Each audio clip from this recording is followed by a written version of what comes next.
allegiance to the flag of the United States of America and to the republic for which it stands, one nation, under God, indivisible, with liberty and justice for all. Thank you and welcome to the regular meeting of the school committee of August 15th, 2016. This is just a reminder that this meeting is being electronically recorded. First item on the agenda for tonight is the approval of the minutes from our July 18th, 2016 meeting. Second. Any discussion? All those in favor? Aye. Motion passes. Next we have consent agenda. Motion to deem the following items as surplus. I guess we'll hold that off. I don't know if Mr. Picardo needs to look at that timing. Mr. Picardo, Get the camera and a pen. can you join us for a second, please? Impeccable timing. Consent agenda, motion to deem the following items as surplus. I have vehicles, copiers, convection ovens, playground equipment, and exercise equipment. Do you have specifics on these? Mr. Chairman, I do. I have a list for the committee on the materials that could be listed. For instance, the playground equipment at Finberg has no such things. And the exercise equipment at Coelho is in such a state that it also has no such things. We have the copiers. We have a listing of the equipment in the graphic arts department, graphic communications department at CTE. The vehicles, we haven't finished that work yet, so we don't have those for this evening. Okay. Convection ovens? And the convection ovens we do have. Okay. You'll note from the pictures that the plates and names are rubbed off of these, of the ovens. They're actually original equipment. They're 30 years old. They served us well, but it is time.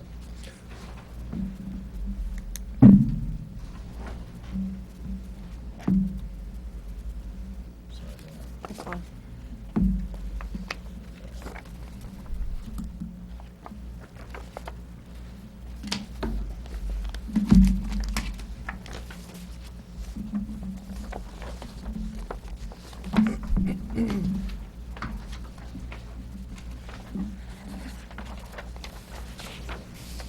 Those two over there?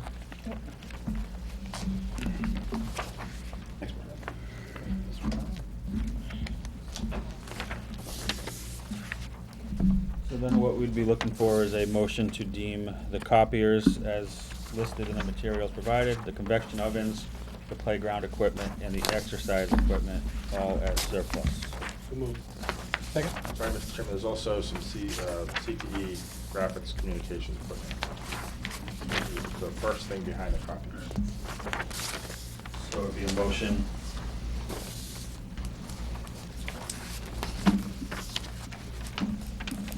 A motion to deem copiers, graphic art equipment from CTE, convection ovens, playground equipment, and exercise equipment all as surplus. Second. Any discussion? For the committee's benefit, once this body deems the equipment surplus, it then goes to municipal council, which they do the same thing since it's city property, and then it goes to the city's purchasing agent, Mrs. Brown, who then posts it on a site called Government Surplus, where people can bid if they so desire. And then if not, it just gets disposed of. Mr. Storrs? Has all this equipment been replaced with new equipment? Or in the No, process? the Finberg equipment's been there for God knows how long. We feel it's unsafe. So we prefer to take that down. That playground could not be installed today as it's out there. The equipment in Coelho's been sort of in a couple of closets. None of that is operational or functional. The ovens actually blew up this past school year, so they're also not functional. The copiers will probably generate revenue. That revenue will go back to the city's general fund, and same for the graphics communication equipment. There's likely to be some modest revenue there, and that will go back to the city's municipal fund. The graphics communication equipment's been replaced with digital equipment. The copiers are a result of our efforts to consolidate, and we purchased copiers last year. Any other discussion or questions? Mr. Quinn? Are there any other convection ovens that age still in any of the buildings? Yes. Yes. Yeah, we have a lot of food service equipment of that generation, yeah. It's you know, it's they're expiring. We replaced 3 walk-in refrigerators this past year that were original equipment. Some of them, 2 of them in the high school, and those ovens, like I said, came from Hill Robinson. Haven't found there more. Yep. That's something we're gonna, you know, help address in 2 ways. As we go out for the next food service bid, we'll have the luxury, and it really is a luxury, to instruct the bidders to focus on programming capital investment on elementary schools and middle schools, not on the high school, because we have the MSBA process at the high school. So that should result in a pretty noticeable change at the middle and elementary school level over the course of the new food service contract. Any other discussion? All those in favor? Aye. Opposed? Thank you, Mr. Furtado. Good timing again. Next, we'll move on to our business agenda. First item on our agenda is our ACEPAC annual report. Go ahead and ask Angela Ferrara, the chairperson, to come forward with her team, and then she can introduce everyone she has with her.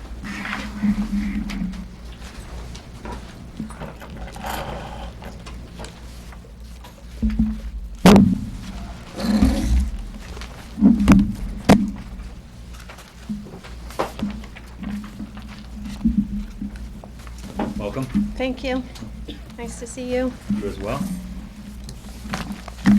So I will just introduce, this is my co-chair, Susan Akel, and this is Becky Nunes, who is new to our board this year. She's serving as our treasurer. We have 2 board members who are unable to be here tonight. Michelle Brouillard is our workshop coordinator, and Julie Doxey is our PR coordinator. And we've all worked collaboratively on this presentation for you tonight. And thank you. So we're going to start off. Becky's going to share some information with you. Okay. Oh, got it. Okay, great. We're good. Okay. My name is Rebecca Nunes, and I am the newest member of the Attleboro Special Education Parent Advisory Council, or ACEPAC as we call it. I was elected treasurer a few months after my first meeting, which was early 2016. I was fortunate to find this group because my son has struggled most of his 6 years of school, and I had only wished I'd found ACEPAC sooner. Not only has ACEPAC helped me help my son in school, but it has opened many doors of opportunities for us. Going to the ACEPAC meetings, I discovered a lot of resources. For example, my son joined the Attleboro Baseball Challenger League, in which he loved and excelled in, never having been able to play on a sports team before. He was also reunited with his one friend who had left school earlier that year because I met his mom at a meeting. I'm very proud to be a member of this group and look forward to helping parents in need just like they helped me. Special Education Parent Advisory Council, or CPAC, is a requirement of the Department of Education as outlined in the Mass Special Education Law. A CPAC's purpose is to advise the school committees on matters pertaining to education and the safety for all children with disabilities, with or without a 504 and IEP. ACEPAC offers parents of students receiving special education a broad array of knowledge and resources from all levels of the Attleboro Public Schools and beyond. Our board consists of 5 parents whose children have received special education from pre-K, elementary, middle school, and college levels. General membership is open to residents of Attleboro or affiliated with the Attleboro Public School System. Voting is for general members who are a parent of a student with special needs in Attleboro or at least attends one meeting previous within the 12 previous months, or request in writing 1 month prior to that meeting.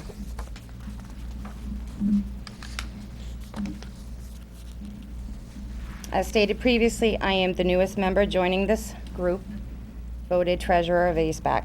I am joined by Angela, Sue, Michelle Brouillard, who is our workshop coordinator and could not be here, and Julie Doxey, who is our public relations officer, who also could not be here.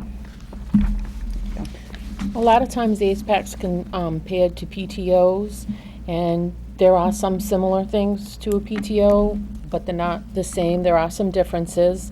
ASPAC or CPACs are mandated by law, and you can fundraise, but we're not required to. But this year, ASPAC actually held 2 fundraisers, and we raised approximately $1,500.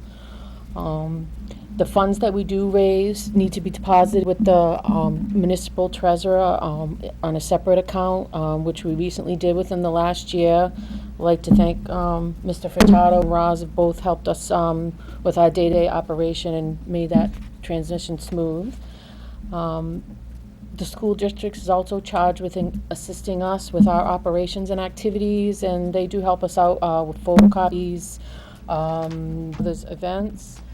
And the ASPAC must also have established bylaws regarding the officer positions and the operational procedures of the organization. We're also required to have a basic rights workshop annually, which the ASPAC will organize and host. And we also have other trainings throughout the year for families.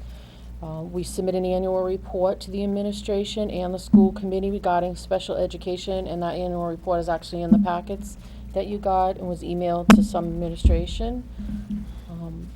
If we do need assistance from the school committee, if we give reasonable notice and subject to availability, then they need to provide this free of charge. And we also do direct support for parents, caregivers, and families. We help them access information to help them solve and become more effective members of their IEP teams.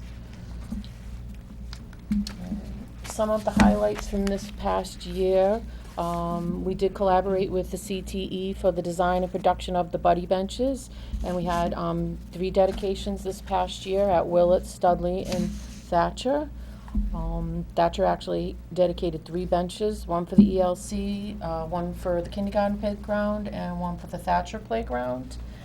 And the picture on the left is actually one of the benches at Thatcher, and the right is an image taken of the stickers that we had passed out at some of the dedications. And upcoming for September 17th is going to be the Hyman Fine dedication, and then later on in the spring of 2017 will be Hill Roberts. And we'd like to thank Lori Regan for all of her help with our Buddy Bench program, all our dedications. And then to go along with those buddy benches, the ASPAC was able to provide books for all the classroom teachers, and depending on what grade level, decide which book the teachers received. And these books we purchased, we were able to purchase from a generous Rotary Club grant. It covered all the cost of the books. And if you haven't already read these books, I encourage you to read them. They're all very good. And some other highlights that we did was we had a farmers market booth. We were at the pre-K, ELC, PTO meetings, back to school night, Blue Pride night. We collaborated with the school, the career partnership, on a transition event and guidebook. And we sponsored an Attleboro High School transition specialist to attend the Visions of Community Conference that's hosted by the Federation of Children with Special Needs. It included a presentation that discussed changing expectations for youth, key skills needed for success, discussion of the experiences of growing up with a disability.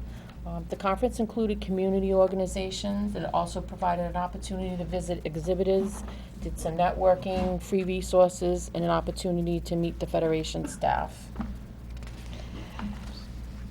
Oh, I'm sorry, I'm behind on the buttons. My bad, sorry. You can see from the list, If you didn't see us out in the community or at your school, you weren't looking. This group of officers, we went to everything that we possibly could in trying to reach out to families in the district. One thing that I'd like to highlight that's been great is the Attleboro Public Schools Parent Group Executive Board collaboration. That's a Facebook group, and it's all the PTO leaders at each building communicating and sharing information and ideas, which has been very beneficial, I think, to the district in helping each group reach their goals.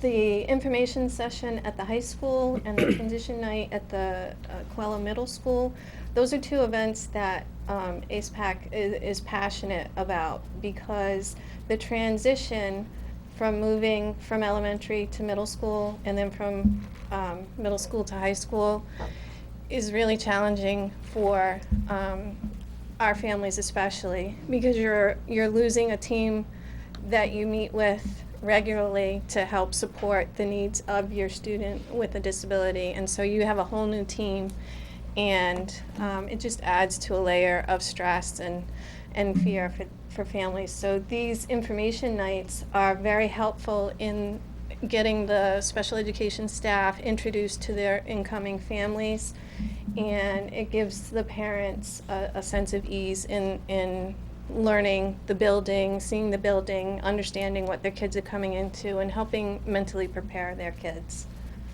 And it's also a good opportunity for us to meet families that don't know of us. You see how much we're out in the community, but every year we find a lot of parents who really don't know that we're out there, and so we're committed to reaching those families. We've also met with CPAC officers from surrounding communities, and we've committed to meet with them regularly, and we are looking to host a regional networking night for CPAC leaders upcoming soon. And you know, the Family Fun Fair at Hyman Fine and the Blue Pride Community Showcase, we featured the Buddy Bench at both of those events. It was great at the community showcase at the high school because Mr. Rooney helped actually bring one bench out so people could see it and touch it and understand what we were talking about in an impactful way. So there you go. Next. And we also were able to secure a couple of grants this year, actually 3 of them. The Attleboro Cultural Council grant this year, we're hosting a sensory-friendly nature event at the Oak Knoll Sanctuary. We usually try to use the cultural grant for a family fun event, so it's going to be October 8th. The flyers should be out shortly. We also, as I mentioned before, the Attleboro Rotary Club we were able to fund the classroom books, and also Harbor One actually funded one bench, the cost of one bench that went into the Thatcher Elementary School. So we were really lucky that those really helped us out with our Buddy Bench project, and that we were able to have that family fun event for families. And last year our meetings were held at Thatcher Elementary. We've been trying the past few years to rotate through the schools to try to reach families at each school. So last year, like I said, was at Thatcher. You can see we had our basic rights, and we also added in a half hour before the meeting started to be parent support. That it really was nice that parents knew once a month they could come if they needed to reach out to us. And we really want to thank the Thatcher staff. They really helped promote our meetings on their kiosk, and they were always ready, always had our equipment out. We had a lot of staff from the school that attended the meetings, so we were really thankful to be able to have them help us with our meetings last year. Next year our meetings are actually going to be at Hyman Fine.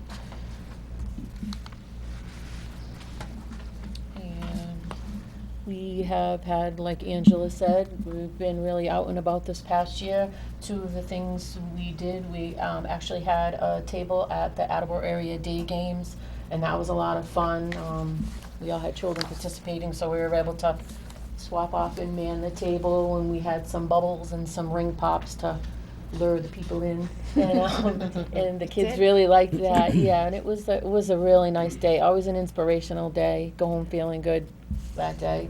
And on the right is an image from the Blue Pride Community Showcase. That was a great night, and Mr. Rooney did have our bench out there. We had our books, and we also had a whole table of all our information, brochures, books, all good resources for people. Those are both great events. And some of the other tables on the left was from the farmer's market, with pumpkins from the farmer's market. And on the right, Hyman Fine had a family fun day, a fair, and that was really well attended. Lots of families came. It was a great event. We were excited. Some of the kids came over and had actually attended Willett School, and they knew all about the buddy bench, so they were giving us feedback on the buddy bench, so that was exciting for us to be able to hear, feedback on the bench. So, more great events. Some of the other highlights, we did create some welcome packets for families, which just gives them our information. It has information on special education contacts in the schools, and we provided that at central registration and at the ELC, so families who move into the district can find us quicker is the hope, and we continue to replenish those as they are used. We collaborated with Joan DeAngelis and Deb Ebert in bringing a program called Take Care First Aid to the 12+ students. One of the things that's important in addressing the needs of the students in that program is preparing them for independent living, and this program was exceptional in what it was able to provide. Deb had included bringing people in to try and be able to train the trainers and to be able to replicate it, but she felt that the kind of equipment that they brought in and the level of training that they did is something that we should continue to bring them in for. She felt that it was an exceptional program, and she actually used some grant money that she had to help pay for that. So we're hoping to continue to offer that program to those students as part of their transition training. We also met with Joan and all the middle school principals to discuss some special education programming changes that they were interested in, and those changes did go through, so we did appreciate learning about that and having an understanding of it before the changes take place. That's something that I think is supposed to happen, and it did happen, so we're very happy about that as well. And then the Department of Education designs a family engagement survey that they look for the school district to help distribute and get families to respond to and fill out the information. So we help promote that through all of our electronic means to families. And within the last few months, some of the offices attended the Commission on Disability meeting that was held in North Attleboro. And the ACE-PAC is really trying to get involved and take some steps and get the process to reestablish a Commission on Disability in the city of Attleboro. Currently, there isn't one, and that meeting had a lot of good information, heard a lot of other towns and cities, what their Commission on Disability is doing is very interesting, so we're really hoping to be able to reestablish that. We also collaborated with the ARC of Bristol County, and we provided them with some training materials in both Spanish and English, and they used the information for their special education empowerment program training. And we have met with the new Director of Special Education, Yvonne Medeiros, and we just discussed our organization and some of our concerns, and we really look forward to working with her over the next year. And the Facebook page that we continue to utilize has really grown over the last year. And this is a page that's very effective both for parents and for teachers and staff that work with our students. There's often strategies specifically to address how to work with different types of students in a classroom. One of the things that's challenging about special education is special education teachers are not experts in specific disabilities. They're experts in providing accommodations and modifications for students that have a disability. A lot of what we try and post is disability specific to gain a deeper understanding of how to support those students. And we do have great participation on this page from both families and staff. So we encourage, if you are contacted by families, to share this resource with them as well as staff.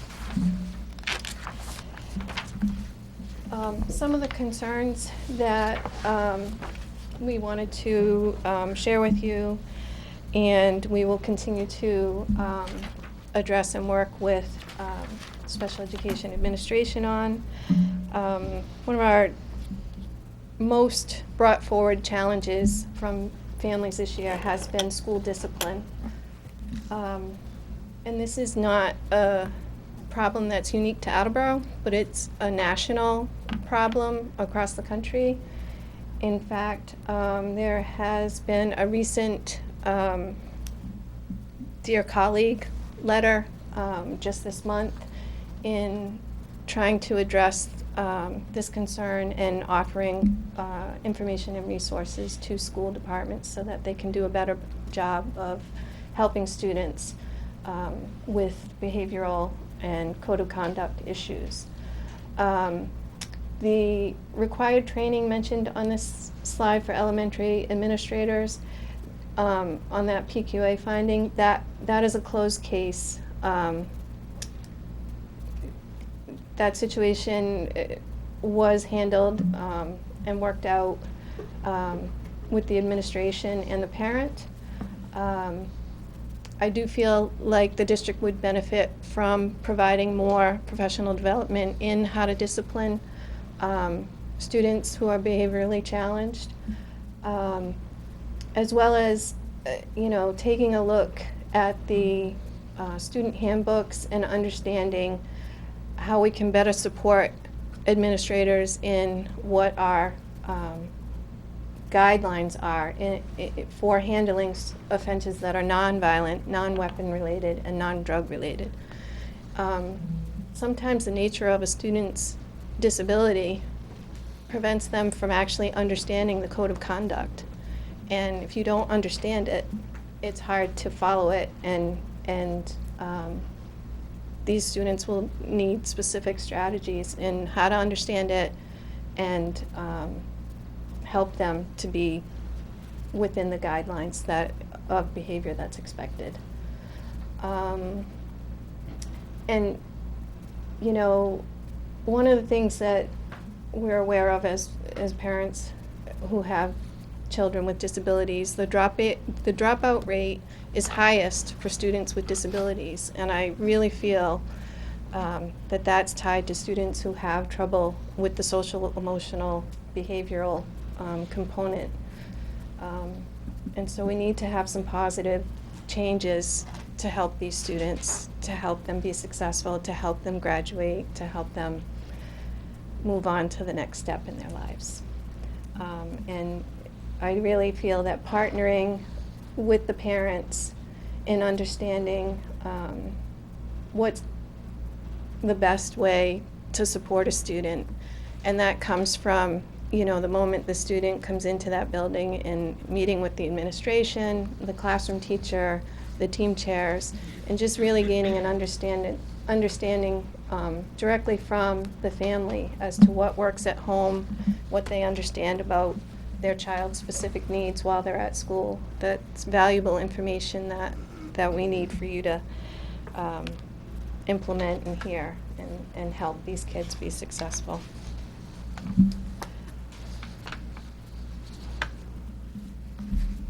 With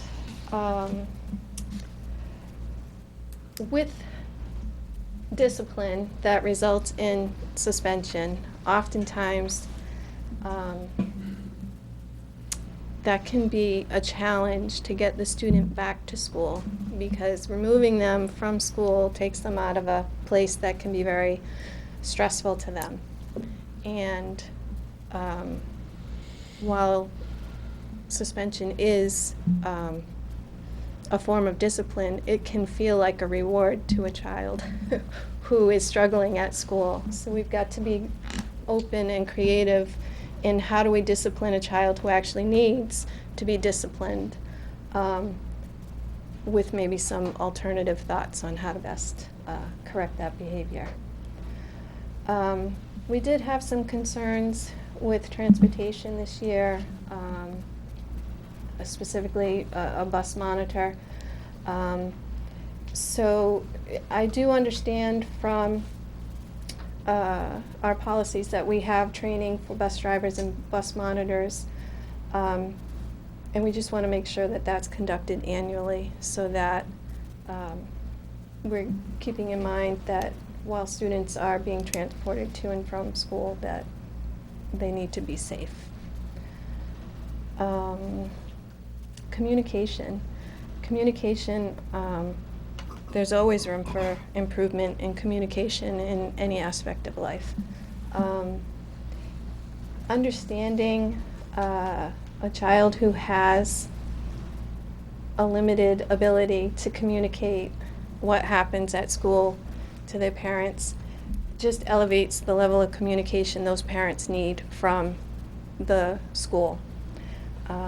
And so setting up an effective means of communication that's on a set schedule is really imperative for these families. And everybody has a different method as to what's most effective for them based on many different factors. So it's important that we utilize that communication for those families. And I know, based on, experience, Aspen can be a very powerful tool for communicating to families, because often you want to know, what's my kid been working on, what's the homework, what are the tests, and Aspen lays that all out for families. But I'm not sure that we're using that in all sub-separate programming, which in our sub-separate programming, we're often dealing with students who are more impacted by their ability to communicate what's going on at school. So I just wanted to point out that we need to understand, are we going to have a plan to implement Aspen in all programming in the district? And if so, do the teachers who are in sub-separate programs need any additional training to understand how to modify or adapt what they're trying to input into Aspen to make it effective for them?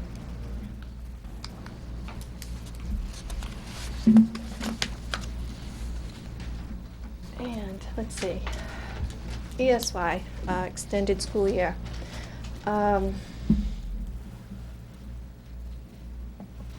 There's a lot of challenges surrounding ESY.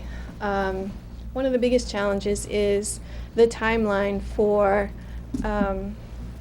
understanding what programs are being put forth at what buildings, and who is hired for those programs. It comes very close to the end of the year, and so getting that communication and information into the hands of parents, they're always wondering, before school gets out, what's next? When do we have to plan for that? And so good communication about that is imperative. We do get a letter early, usually around April, identifying that your student is qualified for ESY and you need to commit as to whether or not you're going to participate. But then after that, we need more timely communication about the specific program, who the teacher's going to be and contact information, because keep in mind when school ends and ESY begins, there might not necessarily be a specific person sitting at a desk answering the phone at a specific school. So knowing who to contact and how to contact them is important. And you know, one of the things that we've worked on with administration over the last couple of years for ESY is, it's not a catch-up for students that are behind. It is a prevention of regression. It's to keep them from losing skills that they have already gained. And the important thing to note, both for staff and for families, is it's not summer camp. This isn't, you know, it's not frivolous. It's really important. And so the communication coming home from the educator to the families needs to, you know, support what's going on so that parents know, it looks like a good beach day. We're not going to go to school today. We don't want that. We want parents to understand that what's taking place in that classroom is important for their student, and they need to have full participation and full attendance, and you know, and vice versa. So it's important that that be outlined both for staff and for families. There's always a little transportation issue at the beginning of ESY, just getting that kinked out, and so it's important that there's a person that can be reached for those families when that comes up. It has happened every year since I've been on the PAC, and I'm always scrambling to find who do I call to make sure that we can get that worked out. And the other thing is dismissal times and transportation, and this is something that we did work with Yvonne with over the summer, and just making sure that we're not allowing an excessive amount of time to get these students to the bus. You know, oftentimes during the school year, certain classrooms will dismiss earlier than the regular dismissal time, because if there's mobility issues or anxiety issues with crowds or whatever, some of those students need to access transportation a few minutes earlier. But it's important to note that not all students need to leave class early to do that. And the more time that a student is actively in their class, whether it be for academics or social, you know, those are important times. And so we just want to make sure that students are engaged in their programs for the maximum amount of time.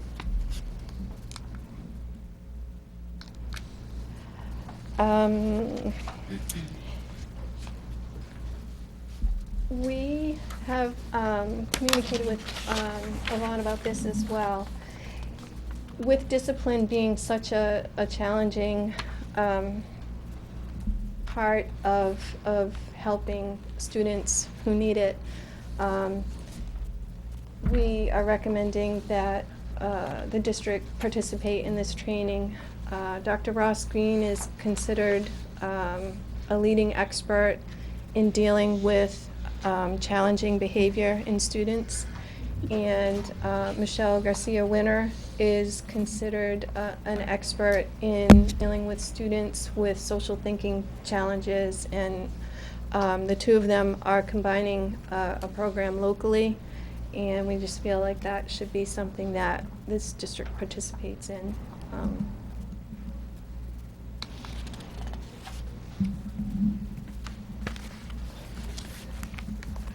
Is that you, Sophia?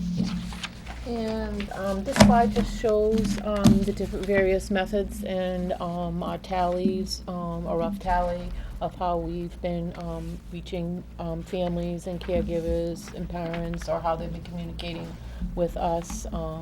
We do obviously meetings for the families, but we have voicemail, we do direct phone calls through Facebook page. We have a listserv that they also maintain and send out a lot of useful information through that. We have face-to-face support. I mentioned that we have that half hour before our meetings. We've also had a few meetings with parents at the Attleboro Public Library that just couldn't access the time that we had our meetings. But we've actually met with a few families while we're out at one of our tables at one of the community events. So that's really helped us. And we are constantly trying to reach as many families as we can and be as visible as we can. And we have reached some families that way, so that's been good. In this next slide here, a lot of families look to us for support, especially when it's pertaining to behaviors and discipline. And this slide really demonstrates what you see on the surface may not be the whole picture of what's really going on, especially when you're dealing with behaviors, and even more so with a special education student who may not have language or the language that they need to explain what's going on in the situation. There's many factors that can contribute to a student's a negative behavior. Some of the things listed there. So when a negative behavior does occur, it's really important and key to really investigate what's going on in the whole picture in order to really provide an appropriate support and tools and maybe instruction to really help prevent the behavior again. Just a really good visual to explain what's going on. Might not be what you just see on the surface. One thing that is fundamentally important to all parents who have a child with a disability is inclusion. And we're always working to understand how we can be more inclusive within our school buildings. We do understand and promote how important it is to have all of us working together, the staff, the administration, the parents, and the students. And I'm passionate about student involvement and encouraging, you know, my own child to be participating in the IEP team meeting. Self-advocacy is a skill that takes a long time to learn, and the younger we start them, the better off they'll be. Also, you know, reports that study effective teaching for students with disabilities. The research and the data shows that co-teaching is really the best model for providing a true inclusive experience for a student at school. And we do have some great co-teaching going on in the district, and we would really like to see that expanded.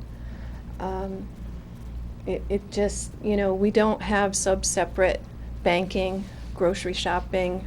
You know, we live in a world that we all have to be included in together. And so the more that we do that, the better off all of our students are. And the research does show that not only do the special education students do better in the co-taught model, all students do better in that model.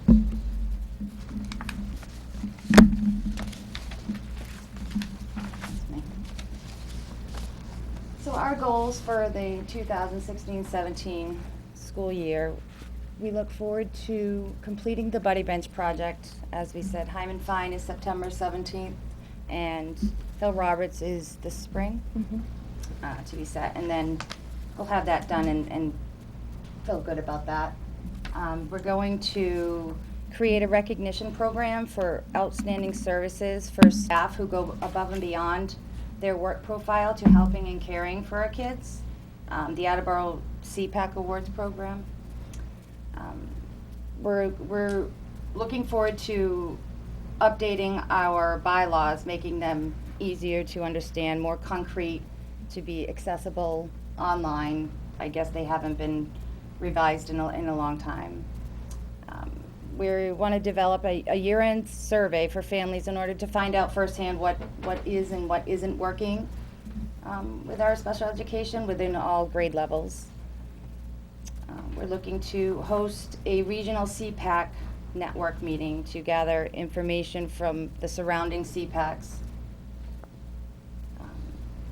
will continue to participate in the community and school events such as the Special Olympics, the Blue Pride Night, and the Attleboro Farmers Market, so we can keep spreading our support and awareness for special education within the community. We've also contacted the city in hope to recreate the Commission on Disabilities for Attleboro, which currently doesn't have one. And we sent a letter to the mayor already requesting that. We're eager to plan an Understanding Disabilities Fair, which would be an activity-based event for schools aimed at creating a sense of awareness for inclusion with people with disabilities. For example, simulations that would give students an opportunity to really understand what life is like for someone with a hearing, developmental, vision, or physical disability, to give students firsthand experience on trying to cut a circle out of paper with one hand, or zipping up a jacket with one arm, or counting change blindfolded. This fair would give students an understanding of disabilities and their effects on the people. And finally, we would like to develop a turning 18 checklist for families and special education staff in order to maximize the available support and services for special ed students who age out of school, and have this process start before they turn 18. And then another goal we have is to host a screening of this inspirational documentary called Raising Maddie Christian. He was born without full arms and legs and no tongue, and he accomplished more in his life. He's an amazing inspiration. And actually one of our preschool teachers, Chris Gannott, actually worked with him while she was in college, and she said it changed how she approached teaching. And so this movie is one that we're going to show as one of our presentation nights, so that families and staff can just hear his story and be inspired by it. And then, as Sue mentioned earlier, our meetings will be at Hyman Fine Elementary School this year. And it was interesting. I've mentioned that to a few people, and a few people were confused by it because they said, well, there's no sub-separate programming at Hyman Fine. And that's one of the actual reasons we chose this school, because even though there's no sub-separate programming, special education happens every day in every classroom in this district. And the parents that are hardest for us to find are the ones who have students in a general education classroom. Because of privacy laws, I don't have a list of parents that I can just, dial up and say, okay, here's some information about ACEPAC. So reaching all the families really takes a solid plan from us to do 9 schools as a, executive board of 5 is challenging. And so by rotating the schools each year, we hope to reach all the families that we possibly can. And that's it. If you have any questions, we'd be happy to answer them. Thank you very much. Yeah, you got it? Thank you guys very much. Great job. Couple quick questions about the buddy benches. You had a few grants or community partnerships listed, the Rotary Club, Harbor One Bank. For the Hyman Fine and Hill Roberts benches, do you guys already have funding lined up for that? Are you still seeking partners? We are in need of manufacturing one more bench, Okay. which Mr. Rooney's going to help us out with that. But so Harbor One, our hope was that they would fund more than one bench, and I've been invited to come back and ask them for more money, which I absolutely will be doing. It's an invitation you should always Yes, pick up. yes. And so it's one bench left to pay for. So that's where we're at in the financial end of it. Excellent. And what's the typical cost? It works out to be $278 and some odd cents. And that's really just materials. We've been very fortunate to not be charged labor, because if we had to pay full price for a bench, I'm sure it would be well over $1,000. Thank you, CTE program. Yes. Thank you. Thank you. Is there a place where the, your schedule is publicly posted? Yes, we post them on our website, which is the Attleboro Public Schools website. It's kind of buried. You got to go to special education, then you got to find ACEPAC. But we also promote it on our Facebook page, and then all of the other schools share the event for us as well. Mr. Rooney always includes us in his Blue Pride messages, which is great. And you know, each year more and more visibility happens for us. But it's always, and it's also posted at City Hall with an agenda. Mhm. Thank you. Well, no other questions. Again, thank you very much for Great. coming in. Thank you for And having us. as the year goes on, if you have any further recommendations or concerns, I encourage you to contact us, and don't be strangers. All right, we won't. Thank you. Thank you. Thank you.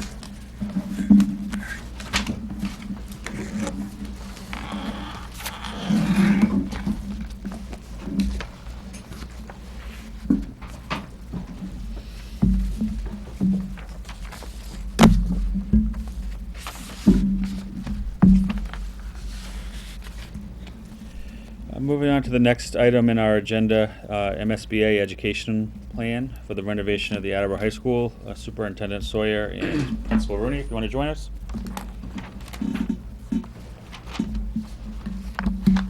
Thank you, Mr. Chairman.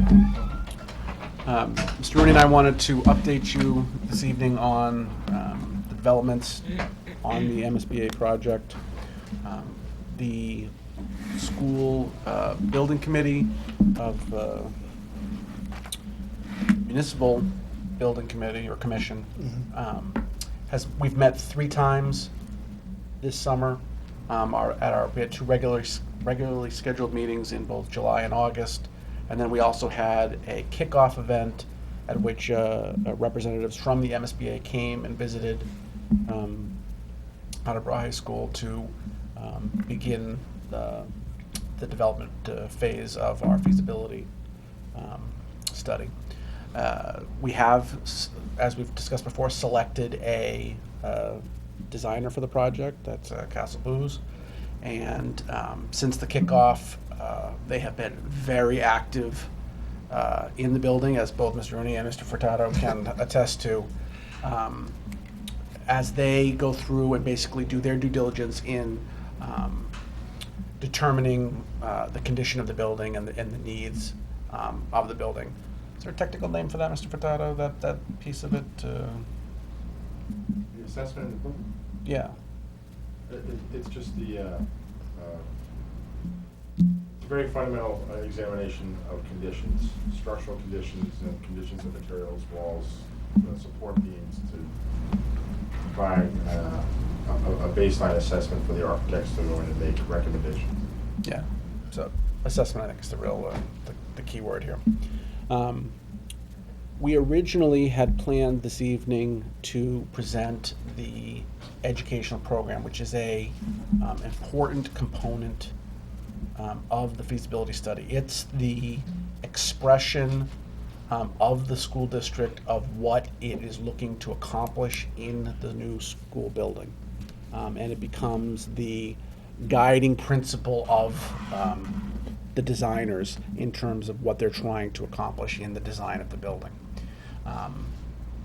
With Castle Booz coming on, they have identified an educational consultant, Dr. Frank Locker, and his involvement has led us to have a slightly different timeline than what we were expecting originally. So he is going to be leading a 3-day process in September, on September 20, 21, and 23. In which a group of 48 stakeholders in the community, these are largely people from the high school community, but there are there is involvement from both city representatives, the school committee has representation, the SBC has representation, and then we also have community stakeholders as well involved. This group of 48 people, which I should also mention includes students, Yes, staff. staff. This group of 48 people will come together and be led by Dr. Locker to think about what exactly we need to be considering and where we should be heading, given both our ideas about what we should be doing, the context of the community and the school, but also what the research is telling us we should be considering. So that event is going to inform the final draft that we will propose to the school committee for approval. So to outline what we imagine as the new timeline, in anticipation of that workshop in September, we will be presenting to the school committee a working draft of the ed program in advance of our September 12th meeting. That will give you plenty of time to review it, and it also will go out to the people who are involved in this visioning team process. Then, based on the input of the visioning team, we will revise that document and present the final recommended ed program to the Infrastructure and Facilities Subcommittee on September 28th, requesting approval. So, again, the ed program will be approved eventually by the school committee. So we feel like, as this is a facilities issue, it should go up through the facility subcommittee. That'll be the place where we can really sort of hash out any concerns that we have with the proposal, and then that subcommittee will make a final recommendation to the full committee. We're hopeful that would be at the next meeting, which is October 11th, but we certainly have until our November 14th meeting to achieve a final approval of the ed program. So that's the process and the timeline. Again, we will be presenting you the working draft that we'll be bringing to the visioning team in advance of September 12th, and then we'll be revising that and submitting the version that we're going to ask for approval at the facilities subcommittee on September 28th. Is there anything you wanted to add to that, Mr. Rudy? Yeah, I just want to say that I feel like we are extremely fortunate to have two very reputable firms, Skanska and Castle Booz, who have done extensive MSBA work throughout the Commonwealth. I'm grateful to the superintendent, who in his role as assistant superintendent was very helpful in helping us put together the initial draft of the educational program document. But I'd also be remiss if I didn't mention that, my staff, teachers, department heads, administrative team, spent a considerable amount of time in the spring to start to put this together. Because of the fact that our CTE program is something that is very valuable for us, and we're charged with trying to create a building that is going to house or prepare our students for jobs that we don't even know about yet. We are going to at least propose to the visioning team, and then ultimately propose to you the possibility of adding 4 CTE programs in dental assisting, cosmetology, HVAC, and robotics. The HVAC program dovetails very nicely with our highly successful plumbing program.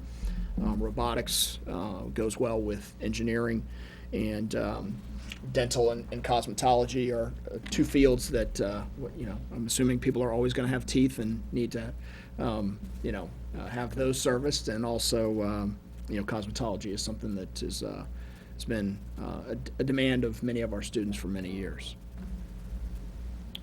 I should also add that with the adoption of the ed program, the process is far from over.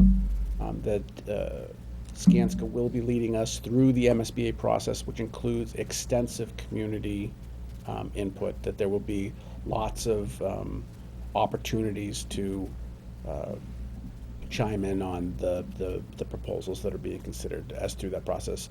I honestly, I'll have to learn more about the details of that as we get closer to it, but that visioning team exercise is not the only opportunity for the community. In fact, there'll be other considerable efforts to explain the project to the community.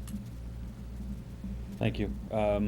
One thing I would just request in advance of the 9/28 infrastructure meeting is that the education plan, because of its length and complexity and importance, be available to the members. In So plenty of again, time. you'll have a paper copy of the ed program before September 12th. And then for the committee's benefit, as Superintendent Sawyer said, September 20th, 21st, and 23rd is a 3-day visioning.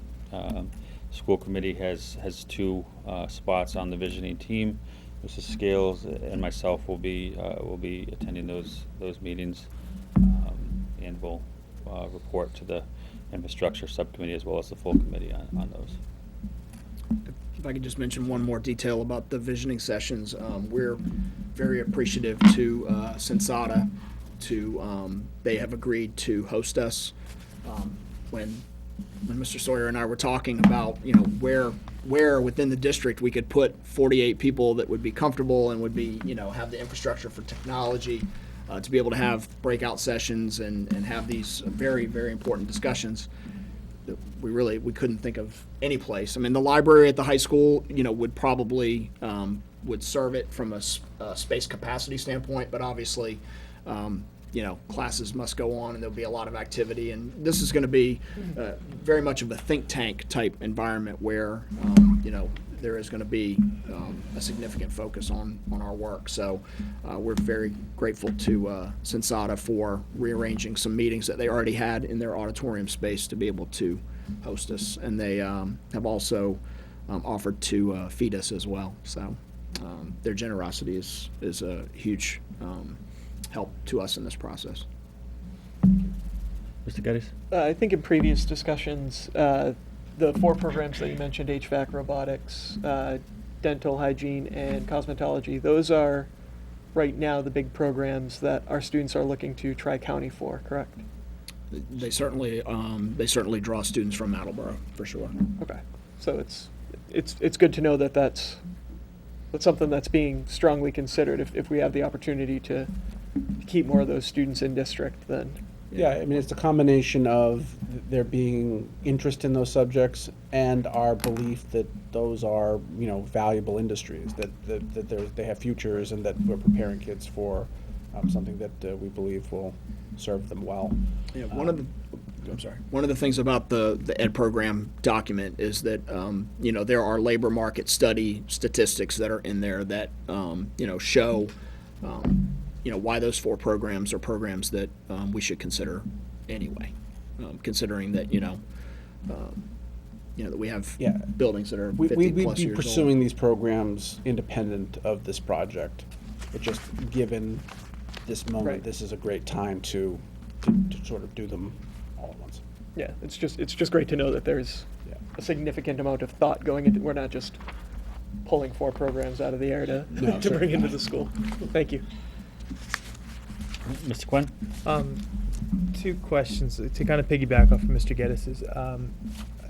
While those 4 programs are going to serve an immediate need, I'm kind of curious as to how we're thinking about how that can be kind of a flexible space, enable the school district to be nimble.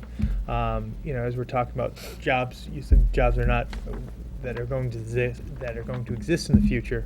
We haven't imagined yet. So how can we think of that space as a place that's being flexible, so that we are not training students for jobs that are starting to fade out, and that we can change as the job market changes? I distinctly remember being in a meeting, where we were going through, the initial draft of the document, and Mr. Sawyer made the comment along the lines of what you're saying, is that, there has to be verbiage in there that talks about the importance of spaces being flexible. Because, as many of you know, we've carved out converted a lot of spaces in this building for things that are not educationally sound, but we have no choice because of the amount of real estate that we crave. Mm-hmm. So that is something that is in there, and I also think that it's part of kind of the MSBA framework that if the state is going to reimburse 61% or whatever the given year is percentage of a project, that there's an expectation on their part that there's a significantly green component to it, and that that spaces will be able to be modified as educational needs change. I'm even thinking the opportunity to have green jobs, so a program that somehow ties in, and that's with, with your engineering, with renewable energies and things of that like, and even perhaps, I don't know what's going to come out of the meeting, having, like maybe a fifth open space, so that way we have some room to grow, or, how are these rooms being set up so that way we don't run into the problems that we've had here, where it's not necessarily, we've made changes, but they're not necessarily sound design changes.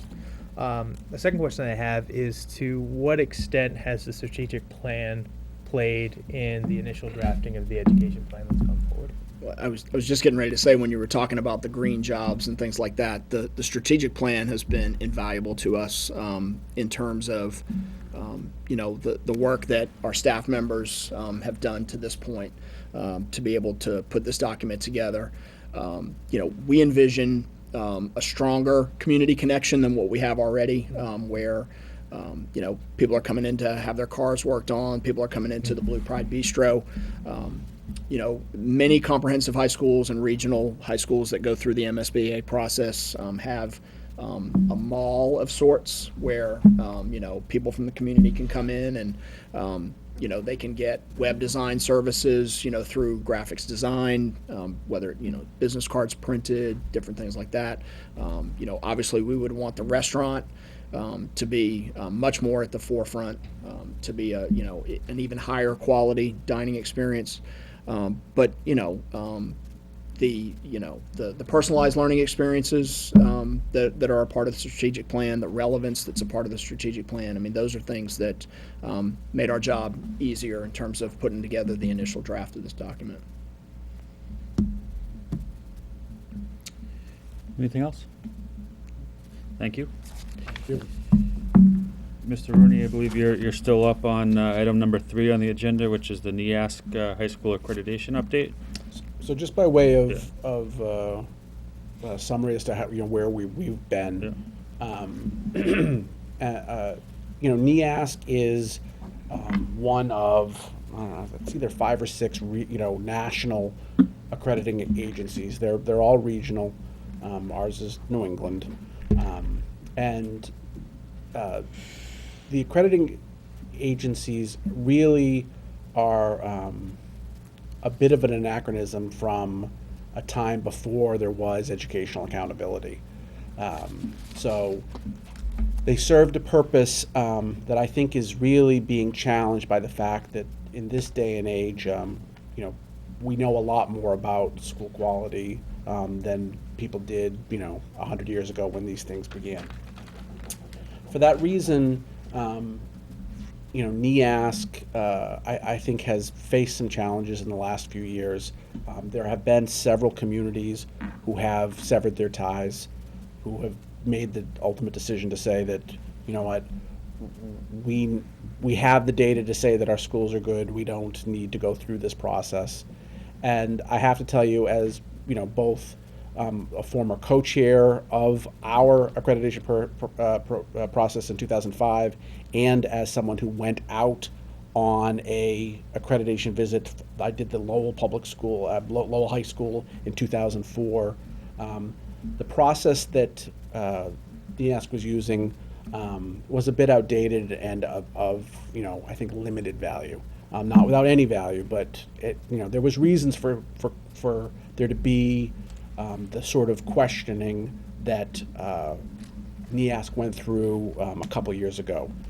It was during that period of sort of backlash that Attleboro, I think, did the prudent thing. We didn't jump on the cut the ties bandwagon. We just sort of pulled back and said, okay, let's let NEASC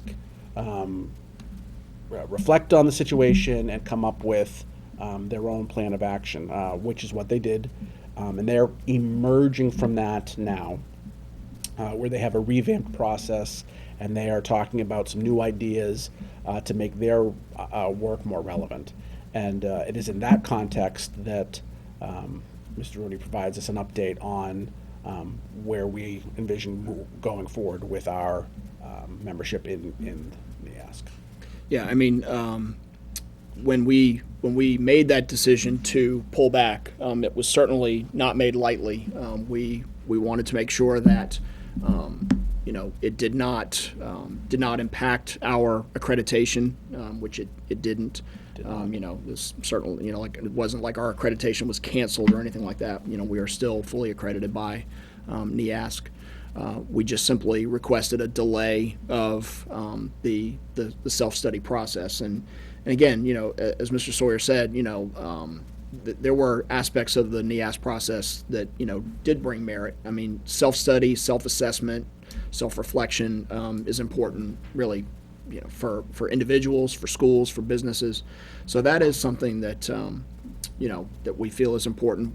We also checked with some of the schools, some of the districts that had already severed ties with NEASC at that point, to determine if it was impacting college admissions for their students or any potential career placements.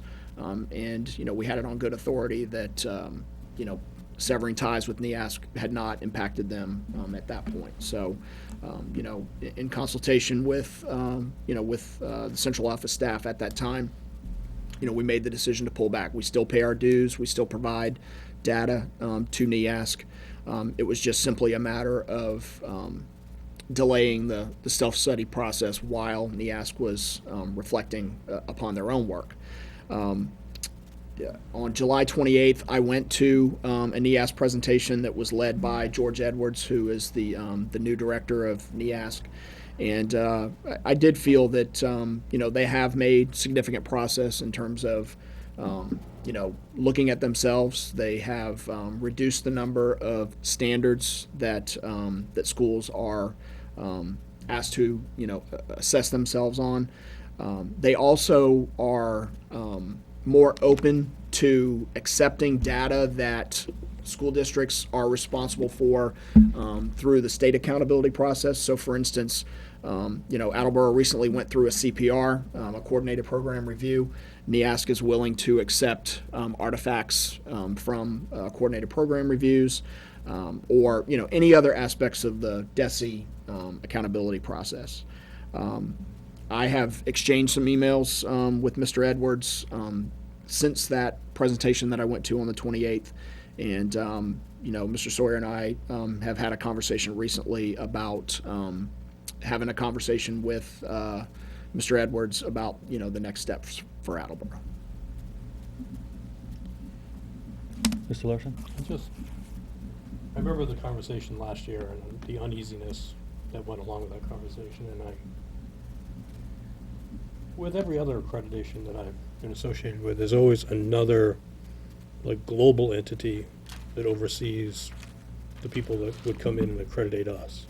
Is there such for NEASC, or are they just No, a self-serving? The regional organizations are independent.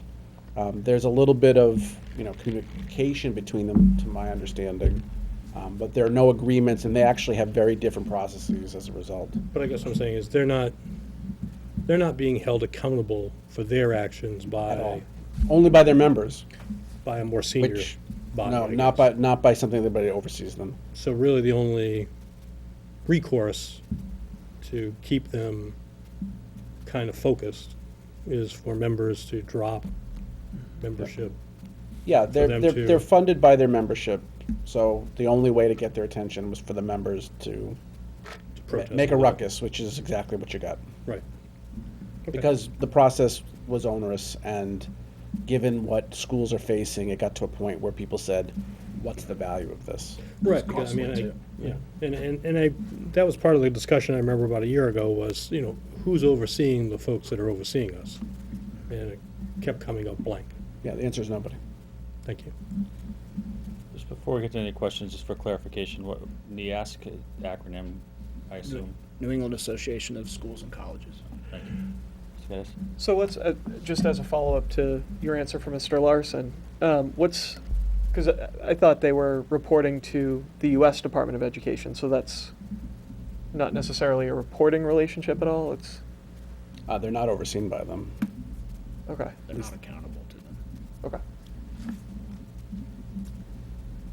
So we're in communication with NEASC now, or Principal Rooney, you've been in communication with them. What's the next step? Are they contact us when it's time for self-study, or where do we stand right now? Well, first of all, one of the things that I should have mentioned is that we do have every intention to send Attleboro High School staff members out on visiting teams. As Mr. Sawyer, alluded to, he went on a visit in 2004 to Lowell.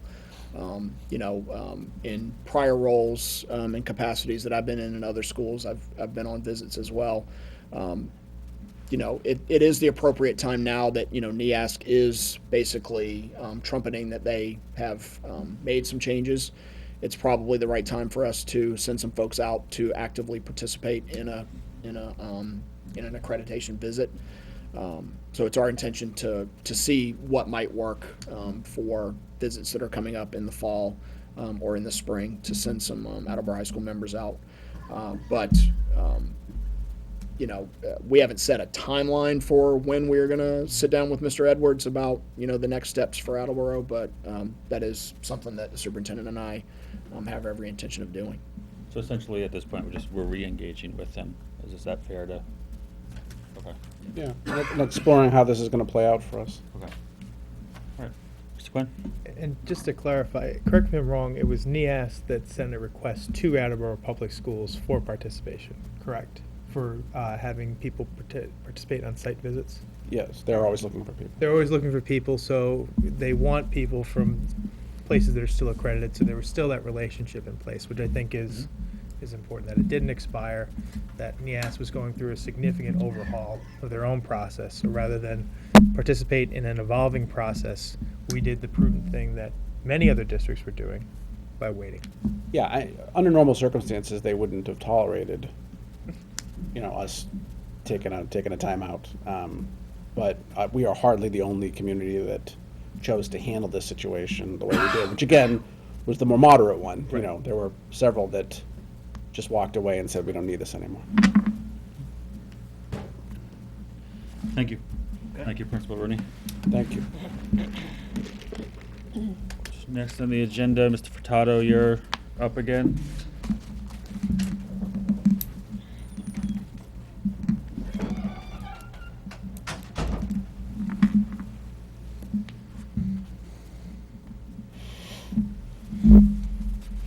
Fiscal year 17 budget update.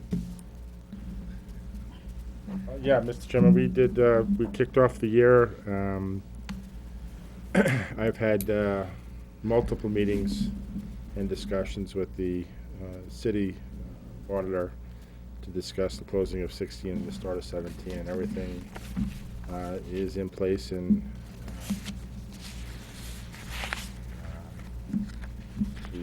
we look fine going into the new year. So 16 is closed. 16 is closed. She's going to officially close the books next week, and we can expect, again, the city's reports to be audited and then certified for free cash in October. Any questions for Mr. Furtado as far as a closeout of fiscal year 16? I do owe the committee my transfer report, which I will be giving at the next school committee meeting, which is a pretty large and involved spreadsheet showing the NDA transfers that were conducted under your blanket grant of authority. Mm-hmm. So that'll come at our first meeting in September? Yep. Okay. Anything else as far as fiscal year 17? I assume there's not much at this point. Not much to report. We, again, we have gone back and forth quite intensively, especially in regard to trying to get staff back, so we feel very comfortable with where we're at in terms of a budget. Great. Moving on to item number 5, transportation update. I am happy to report that our communications efforts have yielded a result. We are over 1,100 applications for fee-for-service at this point. Much more proximate to, the 1,500 or so that we expected. There'll be another rush prior to the start of school, and then, but the magnitude of that rush will be much more modest had we not made those communications efforts. We have sufficient funding in our revolving account at this point to accommodate the transportation costs that we will face. So we have covered our obligation at this point to make up for what was transferred out of transportation and put into the net school spending budget. The routing deadlines for publication have all been met. We have been in talks on the concept of bus passes. We will be issuing bus passes on the first day of school at the middle school level and at the high school level. Because there was no change at the elementary school level, and because that population isn't the most skilled at carrying credentials, we didn't think that would be a way to go in this year. So there'll be no bus passes for elementary school? Correct.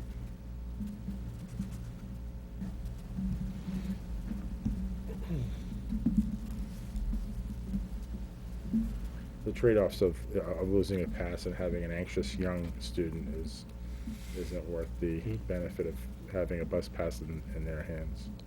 Yeah, I mean, I think that's a lot of the questions and concerns that we're hearing about transportation, which I think we all know, there's always a lot of concerns about transportation each year, but this year a lot of them have centered on the bus pass issue, so I think that'll be helpful for the public to know, especially parents of elementary schoolers who are, I think, expressing that exact concern. Yeah. And since we run 3 tiers, there's no worries in terms of making that demarcation at the elementary school level. The reason for having bus passes exists at the secondary level, not at the elementary level. So to burden the elementary level with something that doesn't really even, pertain to them, especially given that they would be the most challenging there, makes no sense. Right. Mr. Geddes, Mr. Skills? What's the feasibility of getting the passes out prior to the first day of school so that the students have them on the first day of school? They'll have them on the first day of school. They'll be in the schools prior to the start of school. They won't have them in that morning. There will be bus lists on the bus. The drivers are fairly familiar with the populations they'll be serving. And as is our usual process, if a driver has some concerns about students getting on a bus, they'll take names and report it to the school, who will then check against the bus list, and then bus passes will be handed out, that day, and students will use them to get home that afternoon. We really think it's the most reliable way to get them to the students. As opposed to mailing or... Right. We'd have no answer if a student showed up at a bus stop and said, yeah, I have a bus pass, but it got lost in the mail, So it's more of an accountability. Yeah. Accountability. That way The we'll- reason behind it is more accountability than They'll know that they received it. logistics. Okay. Mr. Scales? So what will be the protocol for little Johnny who, day 10, oops, I don't have my bus pass? And who's going to be the enforcer of that? One of the good things about a bus pass system is it, by practice, it sort of forces the bus driver to be more aware of who the eligible students are. So if little Johnny is indeed a bus pass holder and reports to the bus without a bus pass, again, we have a list to check against. And if there's any concern or lack of clarity on the bus driver's part as to whether that is actually Johnny, Again, as would have happened in the past, that name would be brought to the school at the end of the run, and there'll be a check made that way. Okay. We used to do bus passes in the past, is that correct? Not that I recall, but Okay. I'm sure at some point, everybody in America did it, at some point in their history, so I'm sure Attleboro did at some point, but not in my time, not in the last decade. Okay, all right then, never mind. Okay. Ms. Johnson? Thank you. Mr. Furtado, can you give us an idea of what the parents can expect with the bus pass system? What are they going to look like? How is this going to be executed in the morning, in the afternoon? Sure. The bus passes are going to be the responsibility of the families. What they're going to do is they're going to list the student's name, and they will be colored. So again, they expire. They're not forever. Your student at Brennan would have a green one in the first year and a blue one in the second year. It would identify name, address, and status, so fee for service or rider, and essentially provide them access to the bus. If the pass is lost or stolen, there are mechanisms by which we can identify a student using a pass improperly. If a student shows up with their neighbor's pass, that bus driver would certainly be aware that you're not Johnny at some point. If a student tries to access a different bus with someone else's bus pass, that driver would understand that that student does not belong on the bus. Or if the driver doesn't pick up on that immediately, again, there'd be a submission of a name to the school, who would then say, no, that's not a valid pass. So, there's no perfect system to deal with those kinds of issues, but we have kind of redundancy to deal with it. So the student would receive it on the first day of school. We are going to give a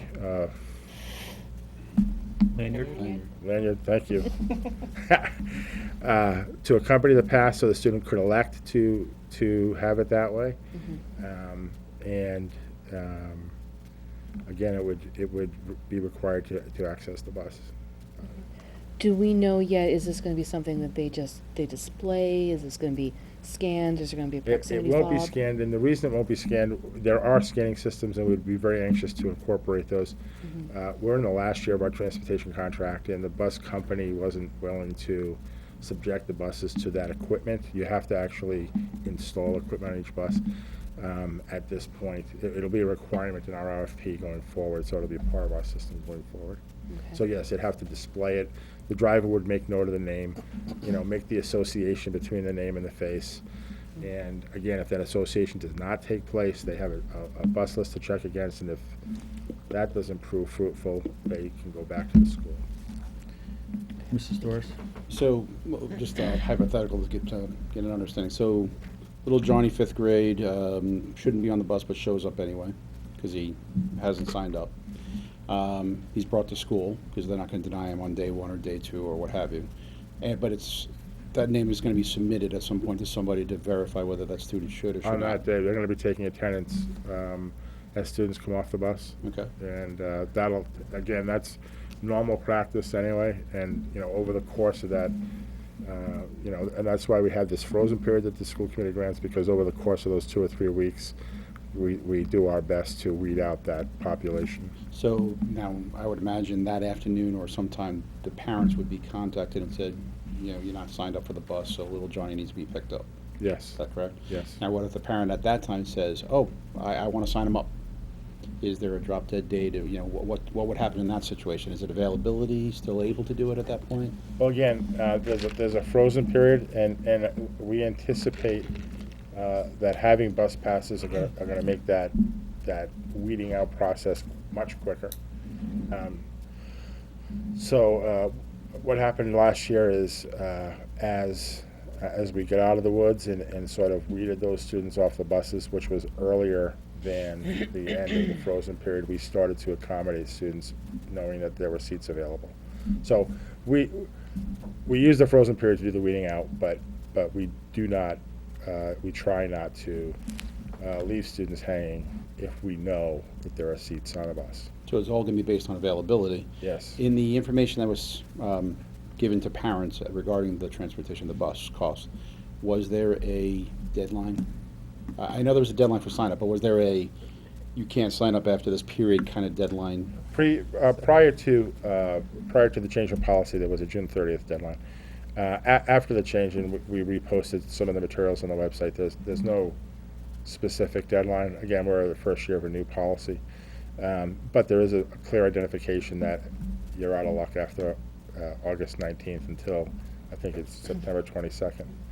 So there's that notification saying, don't expect to be accommodated. Although, like I said, as soon as we know, as opposed to suspect, that seats are available, we do accommodate.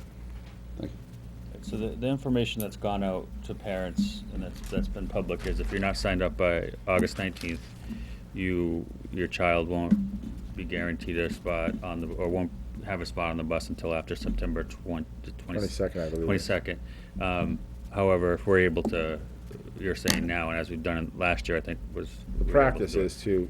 if we figure it out before the When 22nd, seats it's are the known, 15th. we fill them, yeah, but that's But not. they're not what guaranteed it until that's after not the what the 22nd. expression is, yeah.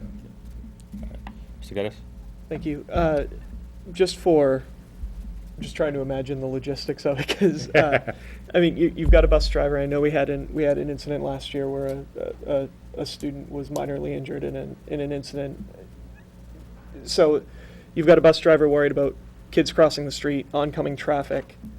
They're not checking, like, if they've got 5 kids coming on the bus, 3 more crossing the street. What's the Yeah, process? that's I mean, a very good point to make. I think that we are going to see longer routes because, yes, bus drivers are going to be looking at passes while also monitoring, the environment to make sure nothing crazy is going on, and so that's going to take more time. So I think what we'll see is longer routes. We may have some challenges depending on the head counts on a bus in terms of the 45 minutes that we'll have to address on the fly as we discover them, and challenges making sure the buses get to the schools before start time, which again we'll have to address. And again, there are modifications to the routes you can make and other ways to address those things. But right now it doesn't. It's an unknown. So as we hit those things, we'll make accommodations to deal with that.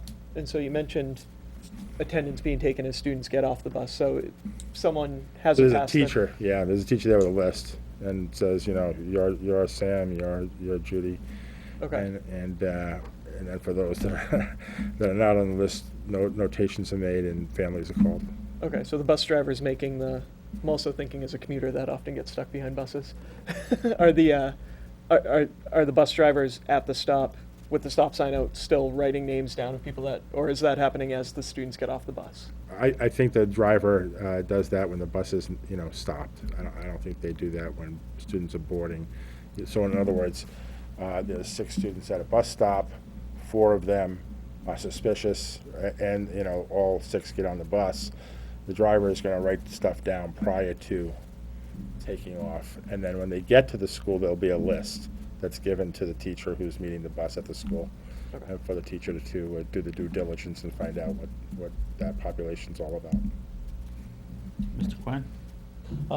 I think a comment and a question. I think what I'd ask the public at home is just to have patience as we're trying to figure this out. And I think we're going to be making adjustments as issues that may not be visible to us now become visible over the process, and it's going to be a work in progress as we figure out the procedures, and that we're trying to do the best with a really challenging budgetary circumstance. And I got one question, just thinking from the perspective of a teacher, what are we doing in terms of bus notes? So say I want to go over to Rob Geddes' house after school, Rob takes the bus, are we honoring those?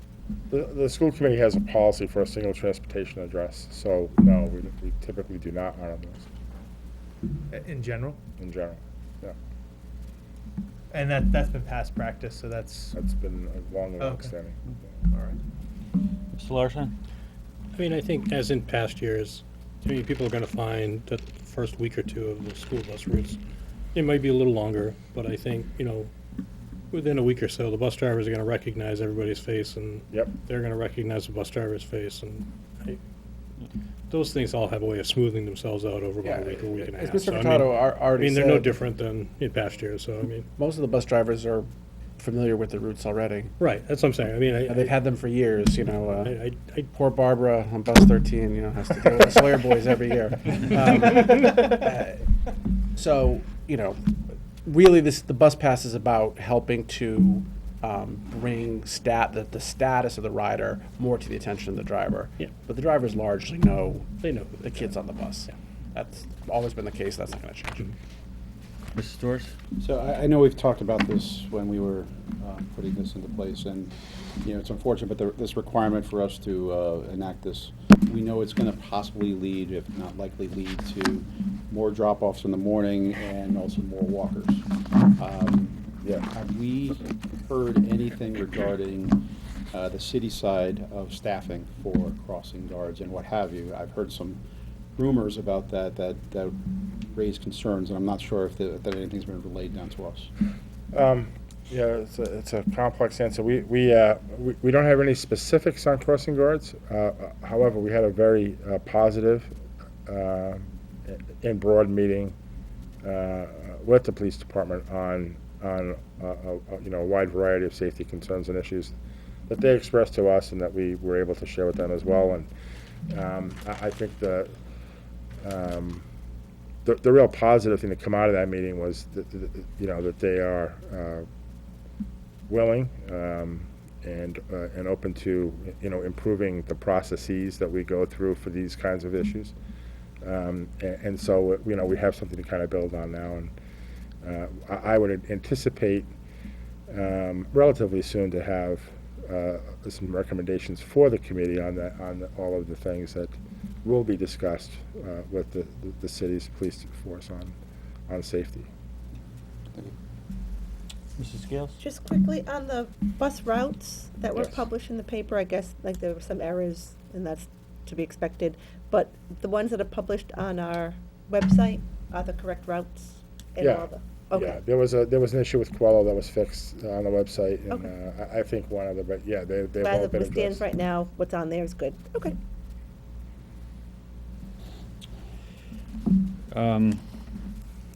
You had mentioned that, so we have 1,100 fee for service? Yeah. And so we were anticipating 1,500? We knew that the change in policy affected about 1,500. Okay. So, the difference between the registrations and that kind of 1,600 number are the impact the schools are gonna feel In theoretically, in drivers, and, so that, again, we're down to the kind of $400, $500, $600 per student range and across, 5 schools. So it's 100 students per school at this point, kind of. Again, we anticipate that number to shrink even more. So it's still going to be a significant issue at the start of school, but it's getting to be Smaller. something that we, Have aren't we having looked at nightmares over. historically how many more applications we get over the requests to ride the bus over this next month? Yeah, it's hard because we have a bunch of new registrations on top of that, but it's going to be 200 to 300 people, on a good year, and 100 to 200 people on a less than good year. So We're in a about half of what we have left over, we may still see. Yeah.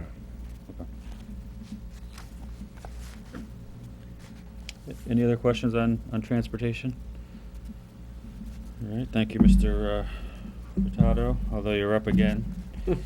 Wi-Fi update. Yes, Mr. Chairman, this is one I'm very happy to report on. We continue to work on the schools, but the work is coming along very, very well. I don't have anything final or absolute to report on tonight, but I feel we'll be well ahead of our schedule. The budgets are performing as they're supposed to be performing. We're not over budget anywhere. We had a small infrastructure burp. We had the things that are essentially optimizers or repeaters that were originally specified for the project that were at a gigabyte in terms of their capacity, that we found 10 gigabyte components at a marginal increase in cost, but the benefit was so substantial that we had to do that, and yet within that context, we're still on budget with that kind of midstream change. And again, the schedules are being addressed very aggressively. I'll have more for the committee, probably via email as we approach the opening of school on the specifics, but I would anticipate us being well ahead of what we expected at the start of school. So we have 7 schools that we were still doing. Willett's Yes, sir. been done, and the high school is not included. Yep. Of those 7 schools, how many do you anticipate being ready for the start of school? Again, we're sort of in process with them all, but there's a chance all of them. But which is a dramatic change from before. But we have a couple of internal wiring issues that we have to address. But if we can get those addressed in the next 3 weeks, we would have all the schools up. Great. Any other questions on that? Thank You will you. provide us with an update Yes. before school. Okay. Thank you, Mr. Furtado. Moving on to item number 7, personnel update. Assistant Superintendent Regan. Thank you. This has been, anecdotally, I guess, a busier summer than normal in the personnel department. The numbers that I have listed in this memo are those numbers that have created some type of movement in the district. So there are 4 leave of absences, 2 non-renewals. For resignations, as of the 10th, across the district, including teachers, paraprofessionals, clerks, there have been 40 resignations total. Of those 40 resignations, 26 of them were teachers, and of those 26, 14 of them were teachers that were laid off in the spring and then recalled and then have resigned. So those were teachers that whose positions that needed to be filled. We had 10 retirements that all resulted in vacancies. As of the 10th, there were still 5 people or 5 teachers still on the callback list, and those teachers have certifications that we don't have positions for right now, so we don't have a place for them. And we still have 34 cut teacher positions, and we have 5 cut paraprofessional positions. So the number of cut educator positions would be 39. 34 teachers, 5 paraprofessionals. Total positions. Total positions. Yeah. Mr. Storrs? One of the ones that stood out to me was the Attleboro High School music teacher. I know that I don't have children in the music program here, the band or what have you, but I do know that some of the parents that do. And I know that over the summer there's band camp and this and that and all that other stuff. Yeah. How are we handling that? If you can talk to that, please. So the position has been posted. Once we received that resignation, then we quickly posted for that position so that we could continue as normal with band camp and all the activities that need to happen before school starts for those students. So we're hoping to have that filled in time for I believe camp. the interviews are this week, Yeah. Okay. if not tomorrow. Because camp is like, a week or two. We've been making arrangements to make sure the camp would go on under any circumstance. All right, thank you. Mr. Quinn? I know that there were several positions that needed to be filled because they were not matches in certification. How is that process coming along in terms of filling? I think there were a handful of elementary, math, Quello. We've been able to. Posting for all those positions. Some of the interviews have happened mid-July, some are happening now.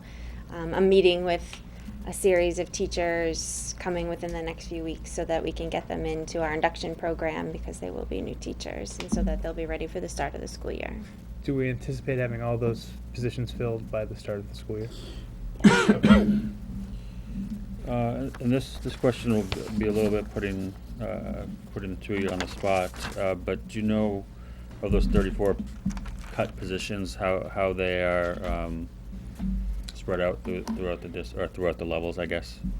High school, elementary, middle school, also, I guess, specials, how?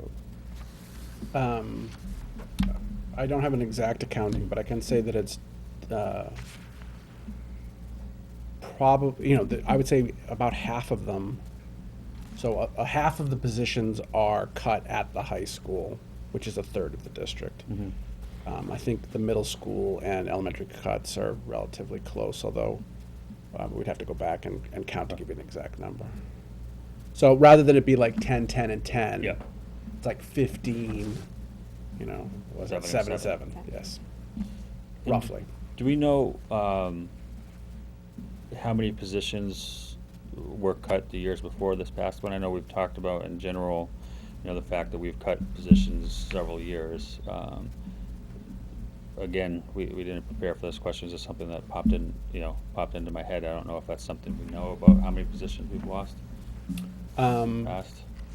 In the last several years, other than 1 year in which we were preparing for greater layoffs and that they didn't come to pass, it's usually been cuts of less than or around 10. So we haven't really got up over 10 before, at least not for quite some time. But positions have been cut. Yeah, there were a lot of, cutting of positions and then just not filling vacancies so that we weren't actually laying people off. Right. Someone retires, we don't fill the spot. Yeah, but the overall level of employment in the district has stayed pretty stable because as much as we've had to cut positions, each year there have been various needs because of enrollment or because of compliance issues that we've had to go out and hire other staff that we weren't budgeting for. A need emerged either at this time of year or shortly after the start of the year. And so we've cut positions and then ended up, with a relatively stable amount of teachers in the end. And this will be the first year that's just not the case. I should also mention that, we are still working through some various issues. I don't want to get too much into my start of school report, but there is the chance that we'll bring back half a 0.5 here or a position there based on need. We have we're getting pretty much to the bottom, as I've been saying for about a month now, but we do have some problems that we're trying to address, and if we can't resolve them some other way, then we will have to hire more, and the number of cuts might go down to 33.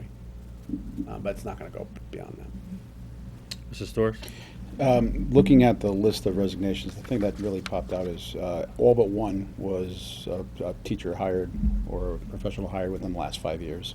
I guess that's probably to be expected, but is it safe to say that the majority of the resignations or any feedback that you might have heard was just because of the uncertainty of the situation this year? I think we don't have any hard research, but anecdotally, most of the teachers that I spoke with were looking for something that was more secure, and they knew that this is something that might happen again next year. Okay. A lot of people expressed a certain level of regret in feeling that they needed to do that. And we certainly had a significant number of people who toyed with the idea but came back, luckily.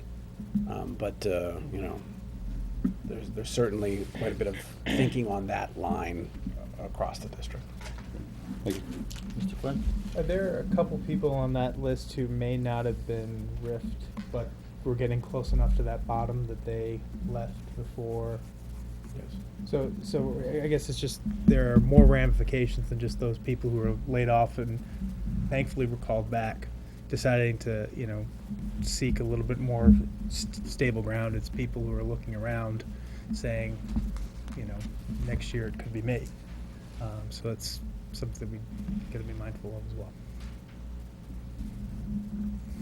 Dennis? And kind of along those lines, you mentioned all of the positions that have gone unfilled because of vacancies, retirements, but also going back to the budget discussion leading into FY17, that yes, we had a $4 million level service budget gap, but a $6 million ideal service budget gap that has a lot of positions that the strategic plan has in place. And I don't know if this is part of what you're about to go over as well.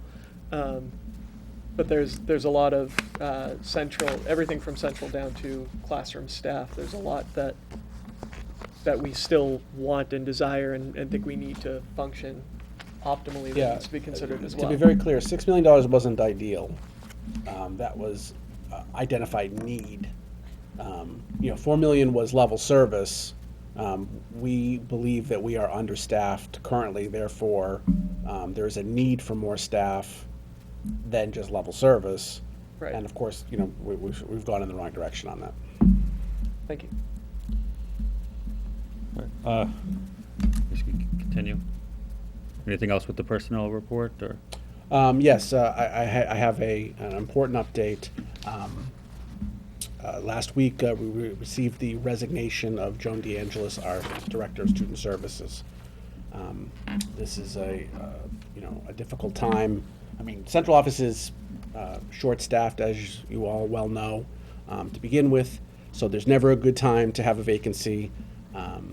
But summertime with enrollment and summer registration as being part of the portfolio of that position certainly is going to be a considerable challenge for us. I would like to inform the committee that, Judy, if we could put up policy CCD. It is a matter of policy in the district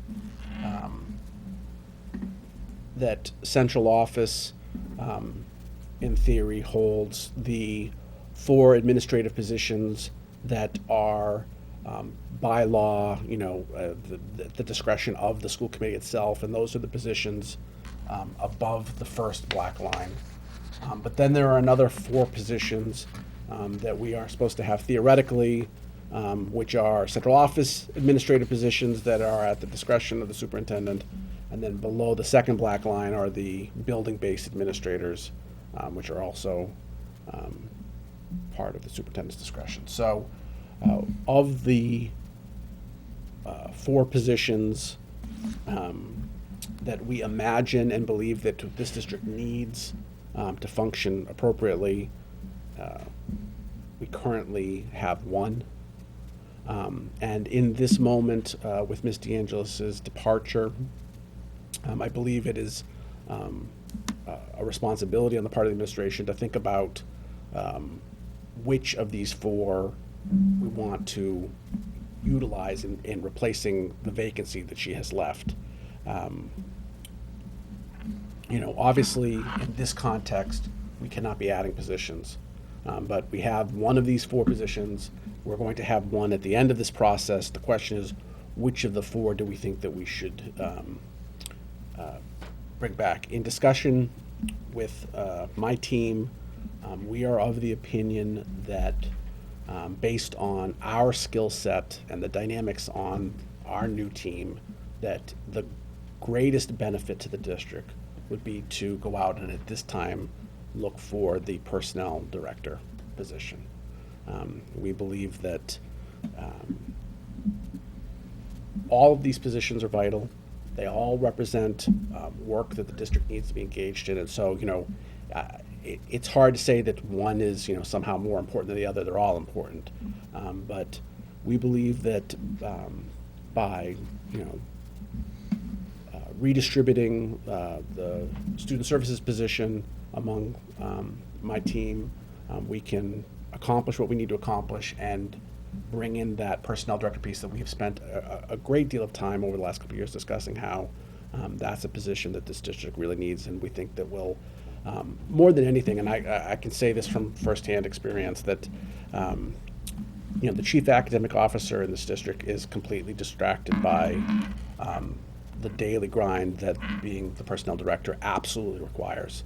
That's a set of tasks that someone has to be supervising day in, day out, and cannot put over on the back burner for a little while we focus on, these other things like teaching and learning. So yeah, I think it will benefit the students of Attleboro if we find a personnel director so that the assistant superintendent can more focus on improving teaching and learning in the district, which is why it is my intention to go out and see if we can find someone who is a good match. Now, we're not going to, for any of these positions, we're not going to just hire to hire. If we don't find a good candidate, then we'll rethink this strategy. But that is what I would like to pursue. Yeah, one thing that you said, and I think it's important to stress, and I don't think we can say it enough given the budget climate that we've been in and are in, is that this is not it's not creating a new position. This position exists. It's just not filled. It's not adding another central office administrator. It's just switching positions essentially in the central office. So we're not adding to the central office, and I think this is personnel. Director of Personnel is a position that we've talked about wanting to fill, even adding to the central office, which we had talked about doing before the budget crisis hit this past spring. So I think we've discussed the need for it multiple times, even if it meant adding a new person to the central office. We realize that now is not the time to add a new person, but again, important to stress that's not what this would be doing. Mr. Geddes? Yes. Oh. Before you made the comments, what I was going to say was, right now, the Director of Personnel is the Chief Academic Officer, and I wholeheartedly agree that the Chief Academic Officer should be the Chief Academic Officer, not the Personnel Officer. Mr. Tyler, in his absence, I'll repeat for him what he always says: an organization of 800 staff members should not lack a Personnel Director. So I wholeheartedly agree that replacing student services, at least hopefully temporarily, with a director of personnel would be ideal. Mr. Storrs? For years I've been saying we need that position without a doubt. But at the same time, I am a little weary of doing away with the Director of Student Services position. I understand that the responsibilities will be... To be clear, Yep. we're not doing away with the position because Temporarily. it exists as a matter of policy. Right, We'd right. simply just be leaving it vacant the way we've been leaving the personnel director vacant. So what I was leading to is would there be any benefit to temporarily, trying to share those two responsibilities in that one position? Or, I mean, I know that the Director of Personnel can be busy enough for that to be a full-time position. I get that. But right now, we've been covering it with you guys. Well, it's absolutely going to be the case that whoever we bring on, in whichever capacity, is going to have to Multiple join times. the fun team of sharing, all these extra duties because we are short-staffed.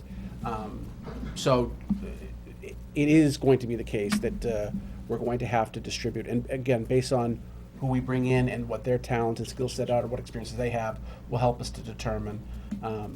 But I think Ms. Regan and I feel very strongly that by taking the sort of operational part of what Ms. DeAngelis did and then using Mark's resources and his oversight to take care of those things, I'm specifically referring to McKinney-Vento and enrollment, and then taking the teaching and learning component of what she was doing, namely ELL, 504, RTI, homeschooling, and give those responsibilities to Ms. Regan, who already at that point will be freed up to put more of a focus on teaching and learning. Those teaching and learning jobs, are something that we can handle. Now, again, in a perfect world, student services would exist so that those things get special attention, which we're certainly giving up in this regard. But we do think we can manage them in a way that is value added as a team, because she'll be freed up to really focus on a portfolio that is dedicated to teaching and learning. And likewise, someone will be focused on the personnel work, which in and of itself is a full-time job and requires someone's absolute attention. The things that keep me up at night, largely stem from the fact that, when you if you have a personnel problem, that's the stuff that ends in lawsuits. So I just want to add that I appreciate the amount of obvious thought that has gone into this, so thank you. Mr. Quinn? I think that when I look across these 4 positions, they are articulations of needs that must be covered. And I think given the financial realities of the city, we're asking the central office to provide all of those services regardless of whether or not there's a person there to have the position. And I think that what's critical is that you know the strengths of your team best. And I also, in the back of my mind, I'm thinking about the strategic plan and what additional person or skill set will enable the strategic plan to become realized. And having the chief academic officer of the school being bogged down in personnel issues really inhibits the ability to put the time, effort, and resources into those action steps that need, in order to personalize learning, in order to build those community partnerships. I still think director of instructional technology and external engagement are equally as important, particularly in relation to the strategic plan. And I think that that's a daunting task that, all of the central office and, this body, to the extent that we can, will have to step in. But knowing that, this is, your decision under, ed reform, and knowing that the chief academic officer will now be able to focus solely on realizing the mission and vision of the strategic plan, gives me a lot of confidence moving forward in making this adjustment and supporting your decision to move forward with it. Mr. Larson? I'd like to compliment you on your decision and the fact that you incorporated the other 3 members of your senior team. I like the fact that how you made that decision together, deciding what each of your strengths were and identifying what the best use of the position would be. So I think it's a great decision that you've made, and I'm really looking forward to it. So congratulations. Thank you. So you'll keep us abreast of the process? Yep.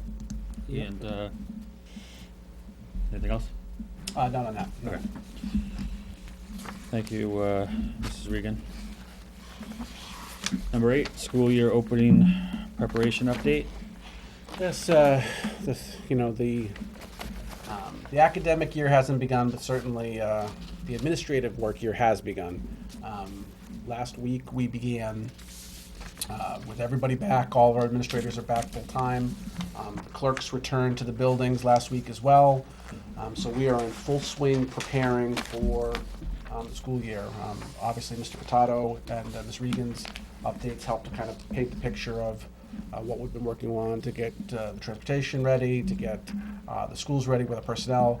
We do have multiple vacancies at this time due to the fact that our personnel situation was a little bit less settled this year than it should be, than we would like it to be. So it keeps unfolding. People get called back. They have so much time to respond. They respond that they've decided to go someplace else, and then you bring back somebody else who does the same thing. And so we will be scrambling this August to make sure that we get all of our vacancies filled, which is the goal, and we are, have no reason to believe that we won't. But your administrators are working very hard because they want very much to have everybody in place for the start of school. Next week, letters will be going out to parents from the schools, giving them information about the coming year. So that communication will be going out the end of this week. Is that the classroom assignments? No. Okay. So one of the things that the buildings are working on is scheduling, which has been complicated by our personnel situation. So I do not believe that the schools will be able to give that information out at this time, but I am assuming that they will be communicating when people can expect that as they continue to work through the various issues. So, I mean, every school year, at the beginning of the year, there are a few hopefully minor, small hiccups. Anything you're anticipating as potential trouble spots at this point, or is everything? Well, I think we've already talked about most of them. Certainly the change to transportation policy is going to both affect the length of the runs as that we deal with the bus passes. We also think that, drop off in the morning is going to be a real challenge. I had a very productive meeting with the chief of police, who shares the concern about what our schools are going to look like and has promised to help us with resources as best he can. So that's definitely a concern. Our personnel, getting everybody in place. We are busy doing interviews, and we are hopeful that not only will we have bodies in the seats, but they're going to be exceptional and people who will be making a positive contribution to the school district. We have high expectations for our employees, and regardless of the circumstances that we find ourselves hiring in, we're going to go out and get the best possible people we can, because our kids deserve nothing less than that. Okay, keep us updated as we get first day of school approaches. And the final item I have on the agenda is the new superintendent's induction program. Yes, I wanted to share with the committee that the state has really worked hard to include as many people in their induction program for new superintendents. There are, I might be off by one or two here, but I believe there are 32 new superintendents in the Commonwealth this year. That's, people new to being superintendents, not new to a community. And I believe 30 of them are participating in the induction program. So the state's very proud that their efforts to get everybody through this program are paying dividends. The induction program is run in a partnership between the state and the Massachusetts Association of School Superintendents. So that's a joint production. It is run by former superintendents. It's basically a group of retired superintendents who organize and implement the program. And one of the really nice parts of the program is that every new superintendent is given a coach. And so my coach is Paul Dakin from Revere, who was a former president of the Massachusetts Association of School Superintendents, and was a very successful and progressive superintendent in Revere for 15 years. So I am really lucky to have his help and support. We've met several times already. I've been to 2 of the induction meetings. They're about monthly, and they're walking me through a set of processes which I'll be updating you on and keeping you informed about my work with them and what they're asking of me, and how it helps support our work here in the district. Also, there'll be visits from my coach to both watch, my interactions in the schools and on teams and here at the school committee. And that's something that I just wanted to let you know that I was involved in, and that I think is a real positive for the district to have that kind of professional development for myself. Great, excellent. Is Coach going to be coming to any of our meetings? Yes. We will. That concludes everything we have on the business agenda. Did you have anything else, Superintendent Sawyer? No? That concludes. Can you touch base, in our packet was included a grant? Can you touch base on that? Sure.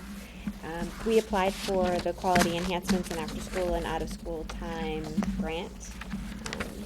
It was to be submitted on the 19th, this coming Friday, but it has already been submitted, so.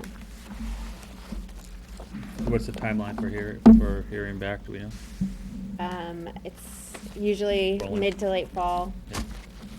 And the amount that would be brought in? It's up to 20,000.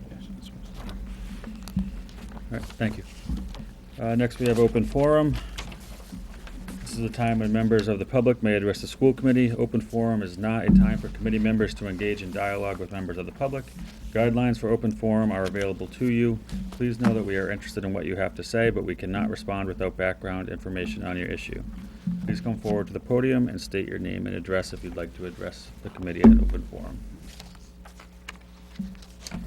That concludes open forum. Motion to adjourn. So moved. Second. All in favor? Aye. Thank you, everyone.